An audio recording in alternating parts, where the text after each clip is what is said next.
дирӯз дар шаҳри Ашхобод асосгузори сулҳу ваҳдати миллӣ пешвои миллат президенти ҷумҳурии Тоҷикистон муҳтарам Эмомалӣ Раҳмон дар доираи 15-умин саммити сарони кишварҳои аъзои Созмони ҳамкории иқтисодӣ бо президенти ҷумҳурии Туркия Реҷеп Таyyip Эрдоган мулоқот карданд. Дар мулоқот маҷмӯи васеъи масоили ҳамкории Тоҷикистону Туркия, вазъи ҷомеаи ҷаҳон ва минтақа мавриди баррасӣ қарор дода шуд.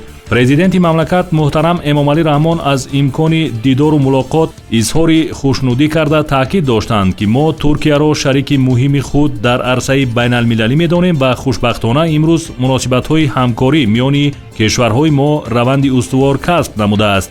ҷонибҳо зимни мулоқоти самимӣ масъалаҳои таҳкиму тавсеяи робитаҳои ду кишварро дар соҳаҳои ояндадори сиёсӣ, иқтисодӣ, тиҷоратӣ, сармоягузорӣ, нақлиёту боркашонӣ ва иҷтимоӣ баррасӣ карданд.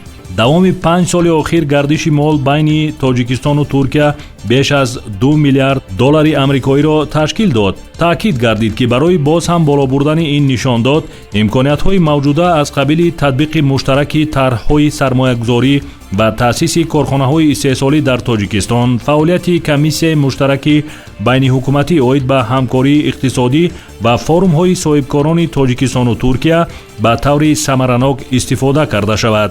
аз мусоидати агентии Туркия оид ба ҳамкории байналмилалӣ ТИКА дар рушди бахшҳои калидии соҳаҳои иқтисодиву иҷтимоии Тоҷикистон изҳори қаноат карда шуд. зимни баррасии масоили муносибатҳои кишварҳо дар соҳаҳои маориф, илм ва фарҳанг, ҷонибҳо ҳамкорӣ миёни муассисаҳои таҳсилоти олӣ, табодули донишҷӯёну муаллимон ва баргузории рӯзҳои фарҳангиро дар қаламрави ҳамдигар омили муҳими таҳкими муносибатҳои дӯстии мардумони ду кишвар арзёбӣ намуданд.